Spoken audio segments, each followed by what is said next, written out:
गाँ पाख एक गोचर जमी निकट गछरु जड़े युवकर मृतदेह उद्धार होईछि।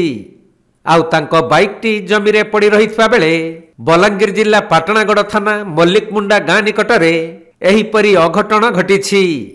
तेणु मृत युवकंक परिवार और स्थानीय लोक माने तांको हत्या करा जाइथिबा अभियोग आनिछंती।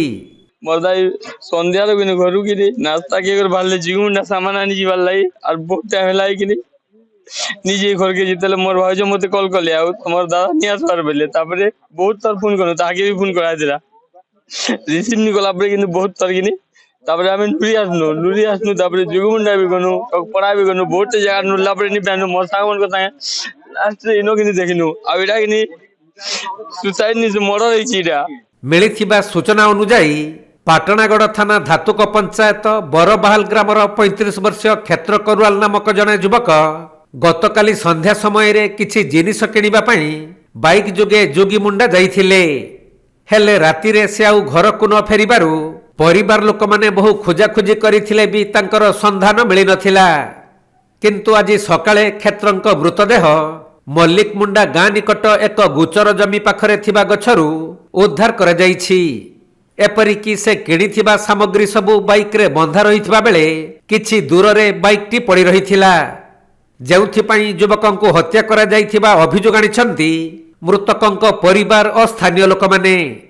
काली पाखापाखि 8 बजे घटना एटा क्षमा नदी करुआल बरबाहाल बोली जने पिला जे कि जुगीमुंडारो तार गाँ के फेरुथुला एवं जुगीमुंडारो ये बरबाहाल मलिकमुंडा रास्तार ये मिडिल रे जने निछाटिया जगह अछि ई जगह रे देखबार लागि पाई जनता को परिवार लोग जतले खोजा खोजी कोले पाखापाखि 9-10 बजे माने देखा दुखी कला पर देखले जे बाइकटा पड़ी जा सुसाइड कला भलिया अवस्था रे न तार एटा झुला आइछि।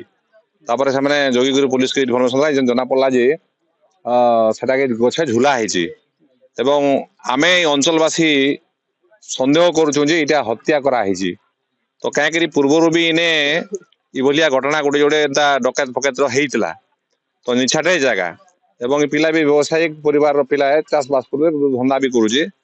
तो मोर जहाँ संदेह होची अंचलवासी संदेह होची इटा हत्या कर जाइथिबार संदेह होची। आमे दाबी करूछु पुलिस प्रशासन थाने तार गोटे सत्यर अनुसंधान करा जाओ जिन माने दोषी अछन तांको कार्यानुष्ठान ग्रहण करा जाओ।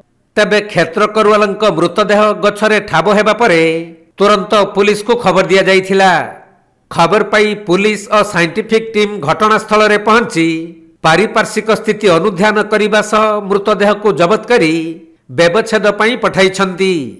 एपटे युवकंक मृत्यु संपर्क रे सठिक तदंत करी उचित न्याय देबा पई पुलिस निकट रे दाबी करा जाइछि।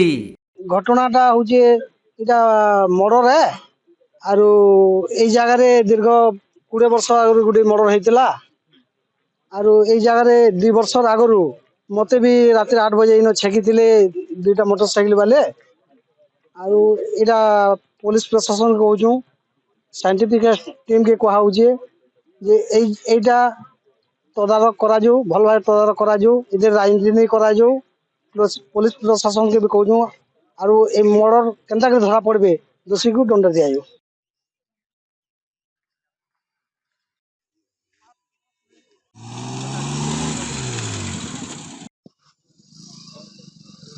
Balangir Pazhassi बरिहांक report Konark live.